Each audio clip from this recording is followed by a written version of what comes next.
Hi friends, నేను ఈ రోజు వేములవాడ వెళ్తున్నాను ఫ్రెండ్స్. వేములవాడ గురించి చెప్పాలి అంటే ఫ్రెండ్స్, వేములవాడ రాజరాజేశ్వర ఆలయం కరీంనగర్ నుండి సుమారు 38 కిలోమీటర్ల దూరంలో ఉన్నది. భక్తులు ఇక్కడకు రావడానికి ముందు ధర్మగుండం అనే తటాకంలో స్నానం చేస్తారు. ఈ నీటిని పవిత్రమైనదిగా, ఔషధ గుణాలు కలిగినదిగా నమ్ముతారు. ఇక్కడ చూడండి ఫ్రెండ్స్, వేములవాడ ఇంకా 2 కిలోమీటర్లు ఉంది. ముందుగా నేను ఒక్క హోటల్ చూసుకోవాలి. ఫ్రెష్ అప్ అయ్యి దర్శనానికి వెళ్ళాలి ఫ్రెండ్స్.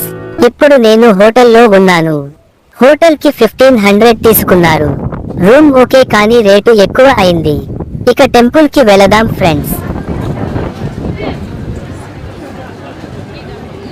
ప్రతి సంవత్సరం మహాశివరాత్రి సందర్భంగా వేలాది మంది భక్తులు శివుడికి ప్రార్థనలు అర్పించేందుకు వేములవాడకు వస్తారు. ఈ ఆలయంలో కొడే మొక్కు అనే ప్రత్యేకమైన మొక్కు ఉంది. ఇందులో భక్తులు శివుని వాహనమైన నంది, బుల్లుతో ఆలయానికి ప్రదక్షిణ చేయడం ఆనవాయితీగా ఉంది. ఆలయం లోపల ఒక భారీ శివలింగం ఉన్నది. వేములవాడ గుడిలో దర్గా ఎందుకు ఉంది అంటే ఫ్రెండ్స్, ఆలయ ప్రాంగణంలోని ఒక దర్గా మత సహనానికి గొప్ప సాక్ష్యంగా నిలుస్తుంది. భవిష్యోత్తర పురాణం ప్రకారం సూర్యదేవుడు ఇక్కడి మందిరంలో ప్రార్థన చేయడం ద్వారా వైకల్యం నుండి కోలుకున్నాడు అంట ఫ్రెండ్స్.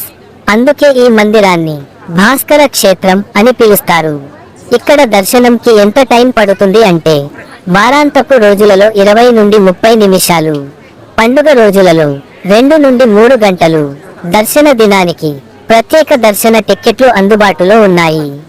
సోమ, శని, ఆదివారాలు సెలవులు మరియు పండుగ రోజులలో రద్దీ ఎక్కువగా ఉంటుంది. చూశారు కదా ఫ్రెండ్స్, నా వీడియో మీకు నచ్చినట్టు అయితే నా ఛానల్ ని సబ్స్క్రైబ్ చేసుకోండి ఫ్రెండ్స్.